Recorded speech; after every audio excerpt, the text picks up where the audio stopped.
Olá, colecionadores e seguidores do canal Coisa de Colecionador. Vamos fazer aqui um passeiozinho por uma edição de colecionador extremamente digna de estar nas melhores coleções de um dos meus personagens favoritos, né, que não é o Homem de Ferro não, tá, gente? Como eu já falei no outro vídeo, é o Tony Stark. É o Tony Stark. E essa edição aqui deveria vir escrita aqui em cima, Tony Stark, porque realmente é uma sacada genial e uma grande evolução do personagem nessa época, feita pelo Matt Fraction e com a arte assombrosa, fabulosa do Salvador Larroca, tá? Antes de tudo, como sempre, eu tenho que pedir para vocês, se inscreva no canal e deixe o seu like, porque isso reforça, ajuda a gente a continuar trazendo essas edições bem legais de colecionador para vocês darem uma olhada e descobrir se vale a pena para o seu gosto, logicamente, entrar na sua coleção, dar uma lida bem caprichada, passar algumas horas aqui muito legais com o Tony Stark, tá? O Homem de Ferro também aparece, tá, gente? Brincadeiras à parte, é uma edição muito bacana, uma edição de luxo da Panini Comics, muito caprichosa. É uma edição de 2017, O Homem que Sabia Demais, tá?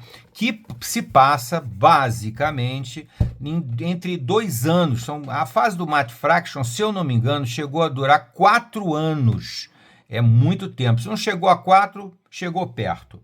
Mas aqui, você já vê pelo volume, né? Aqui, por exemplo, tem 492 páginas. Reúne as edições, o Invencível Homem de Ferro, de 1 a 19. Só aqui tem 19 números, já tem mais de um ano aqui de Homem de Ferro, tá?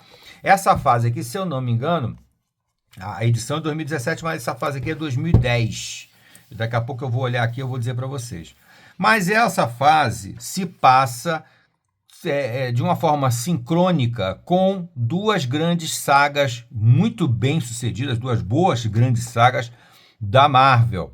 Uma foi foi Guerra Civil e depois Invasão Secreta, tá? Que foi uma num ano e a outra no outro.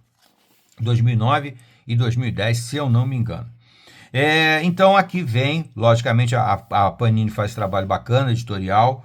O Paulo França, aqui o editor, faz um retrospecto, situa o Tony Stark e o Homem de Ferro, logicamente, na situação atual da Marvel, muito legal.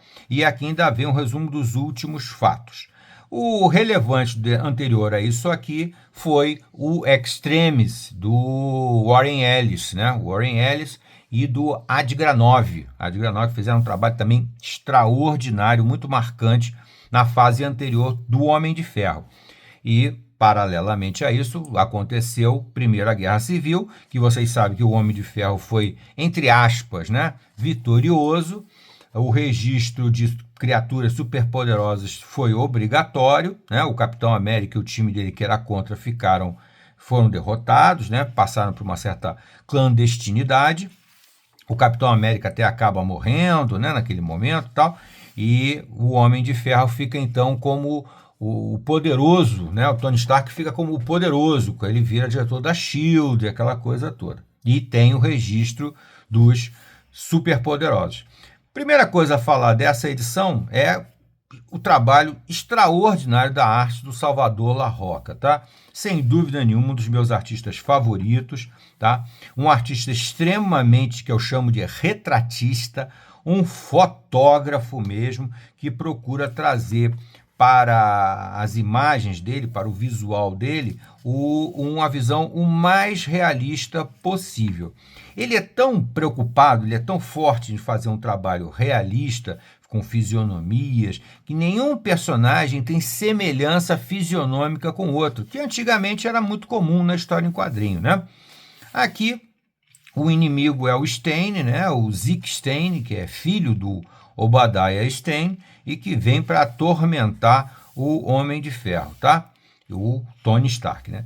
Uma coisa nítida na história é que o Tony Stark vai para fora da armadura, ou a armadura vai para dentro do Tony Stark.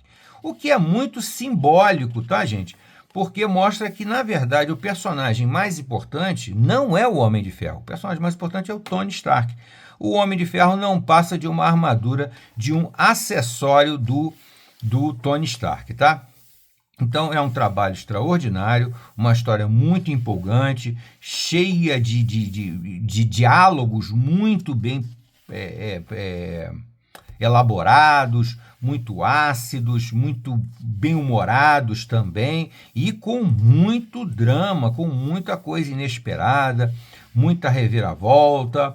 Realmente a história merece uma boa atenção, merece inclusive ser lida gradualmente, com muita calma, não só por causa da arte do Salvador Larroca, que é uma obra de arte, mas também por causa da história, para você entrar mais no conceito da história. Né? E outra coisa que eu tenho que falar do realismo do Tony Stark, do Salvador Larroca como artista, é que ele procurou usar pessoas que existem, né, pessoas da vida real, para desenhar os personagens. E você percebe essa evolução no desenrolar deste volume aqui. Você percebe que no início o visual do Tony Stark ainda está um pouco ambíguo. Você ainda não sabe bem quem é o ator que ele está usando. A Pepper Potts já me parece mais fácil de perceber a Nicole Kidman.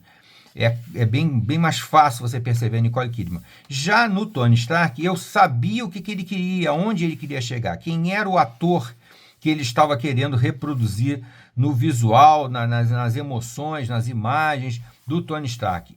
É o Josh Holloway. O Josh Holloway, que, como referência, eu vou dizer para vocês a série Lost. Tá? Ele era o Sawyer da série Lost, aquele cara meio golpista, né? Que aplicava uns golpes, que era meio safado, mas que era o galã das mulheres, né? Também era um cara bem próximo, né? O personagem do Sawyer, o personagem do Josh Holloway, era um pouco próximo do Tony Stark. Mas aqui, nesse primeiro momento aqui, você ainda não vê claramente, olha as expressões fisionômicas, que coisa maravilhosa.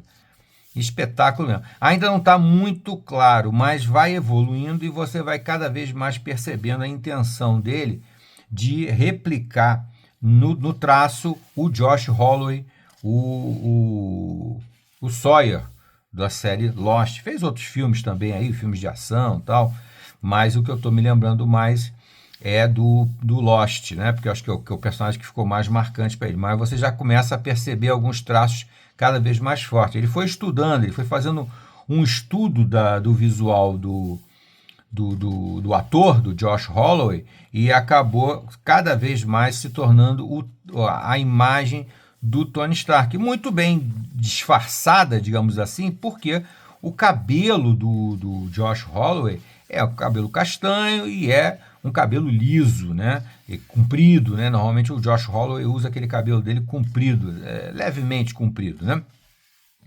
Aqui não, aqui no Tony Stark é o cabelinho pretinho, meio escovinha, né? Do Tony Stark, que é meio clássico, tá? E cada vez mais, no desenrolar da edição, você vai percebendo que o Homem de Ferro vai se tornando cada vez menos importante e vai sendo valorizado cada vez mais o Tony Stark. Olha aqui, o confronto final entre ele e o Zeke Stein é um confronto do próprio Tony Stark, não é com o Homem de Ferro propriamente dito. A armadura sai de cena e quem enfrenta ele é o próprio Tony Stark. Tá? E todo o primeiro arco da história corresponde à fase logo posterior à Guerra Civil. Tá? Guerra Civil, e aqui vem a participação do Homem-Aranha, participações muito legais de quase todos, Thor, do Capitão América, quase todos têm participações aqui, alguns mais discretas, outros mais óbvias, mas e sem perder sempre um pouquinho do humor também, né? O humor também nunca sai totalmente. Aqui já vem, então, o segundo arco da história, que também é muito bom, mas muito bom mesmo, que se passa logo após a invasão secreta, que é o Tony Stark descendo do Olimpo, do céu para o inferno, né? Aqui a vida dele sofre um tremendo revés quando ele é demitido da SHIELD, e quem assume o lugar dele no final da invasão secreta é ninguém pior do que Norman Osborn, né? O famoso Duende Verde do Homem-Aranha, que resolve infernizar a vida do Tony Stark e, de certa forma, se torna mais obstinado ainda do que contra o Homem-Aranha, por incrível que pareça. Aqui você já percebe que o traço começa a se definir muito mais próximo do rosto do... Aqui, ó. Olha que expressão aqui, muito típica. Inclusive, ele repete expressões. Naturalmente, ele pegou referências fotográficas com imagens do Josh Holloway e foi reproduzindo aqui. Mas também é um trabalho excepcional com todos os personagens, né? Sempre respeitando muito a bagagem do personagem. Olha que imagem muito próxima mesmo do Josh Holloway. Se vocês sabem quem é o ator que eu estou falando, vocês vão reconhecer. Olha aqui, ó. Aqui realmente o traço vai se tornando cada vez mais idêntico mesmo. Aqui outra expressão aqui muito boa, certo? É claro, é nítido que ele se inspirou no ator para fazer o traço do personagem. Eu acho essa ideia genial, acho sensacional, tá? Qualquer dia desse, conforme eles vão se tornando, daqui a pouco vão ter que pagar royalties, vão ter que pagar direitos autorais aos atores, né? E a Pepper Potts também tem uma pegada de Nicole Kidman muito forte, que é outro rosto muito bonito, né? Do cinema de uma forma geral, é a Nicole Kidman, tá? Então, essa segunda fase aqui, o Tony Stark veio para o inferno, perdeu tudo que ele tinha e o Norman Osborn se dedica a tirar ainda mais dele, tirar a empresa, tirar tudo que ele, dinheiro, tirar tudo que ele teve direito até hoje para destruir o Tony Stark. Não basta ele assumir a posição, né, do transformar a SHIELD no martelo, aquelas coisas todas, mas ele ainda quer destruir o Tony Stark. É uma competição de ego, praticamente, né? Aliás, é uma coisa que se torna cada vez mais uma marca dos vilões, né, dos inimigos do Tony Stark.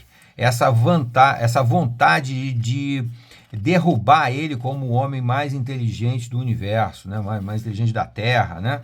E realmente aqui, mais uma vez, o Tony Stark prova que a grande arma dele não é a armadura do Homem de Ferro em nenhuma das suas centenas de versões, não. A arma dele é a inteligência e é o que ele se supera. Lembrando a vocês que eu estou fazendo uma série de vídeos que eu chamo dos meus 5 personagens favoritos da história em quadrinhos, a participação do Namor também, muito legal. E um deles, que já começou a série, que eu já gravei 2 vídeos, falando exatamente do Tony Stark, porque realmente é um personagem que eu acho extraordinário por causa da densidade do personagem. É muito legal mesmo. E aqui, o trabalho de pesquisa dele, ele foi buscar o Controlador, né? Um personagem bem clássico do Homem de Ferro. E aqui ele vai pegando personagens clássicos e colocando eles nos seus devidos lugares. E sempre a mesma coisa, né? O vilão que entra para enfrentar o Tony Stark, o problema dele é a inveja mortal que eles têm da inteligência do Tony Stark, tá? Então, outro personagem clássico aqui, a Madame Mask. Então, o trabalho do Matt Fraction aqui tá de parabéns. Isso aqui para mim já é um clássico dos quadrinhos, tá? E merece demais ser lido, relido, porque o que vai para a coleção, é o que eu costumo dizer, é uma coisa que eu vou ler e reler várias vezes e vou ter as mesmas emoções toda vez que eu ler ou reler, né? Colecionar não é sair acumulando volumes, omnibus, não sei o que, não é nada disso. É você ter realmente prazer de reler a história. Eu, inclusive, para gravar a série do Homem de Ferro que eu estou falando, os 5 melhores personagens de história em quadrinho, eu reli todos esses volumes da fase do Matt Fraction, tá?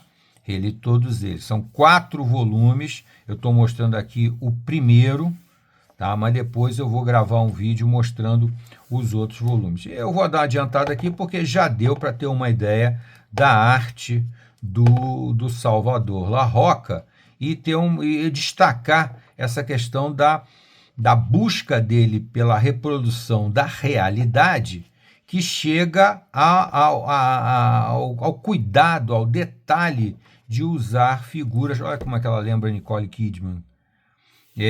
O cuidado de usar figuras vivas, né? Pessoas vivas para desenhar. Isso eu acho extraordinário, gosto muito mesmo. Me lembra um pouco o que faz também o Greg Land, que é um artista de quadrinhos que eu pessoalmente também gosto muito, tá? Então, gente, fica aqui essa dica do Homem de Ferro, Tony Stark, melhor dizendo, que deveria ser o nome da edição, porque ele participa mais do que ele participa e aparece mais do que o Homem de Ferro, e o mais procurado do mundo, do Matt Fraction, Salvador Larroca, edição da Panini, da Marvel, para o Brasil. Tá bom, gente? Nos comentários, diga a sua opinião sobre essa edição, sobre o Homem de Ferro, a sua opinião sobre o Tony Stark, que eu sei que é um personagem que divide algumas opiniões, tal, principalmente por causa da Guerra Civil, né? Mas ele tem todo o meu apoio e a minha admiração, porque, sem dúvida nenhuma, é um dos mais inteligentes do universo da Marvel, né? Competindo só, no máximo, com o Reed Richards, né? Com o Senhor Fantástico. Tá bom, gente? Até a próxima.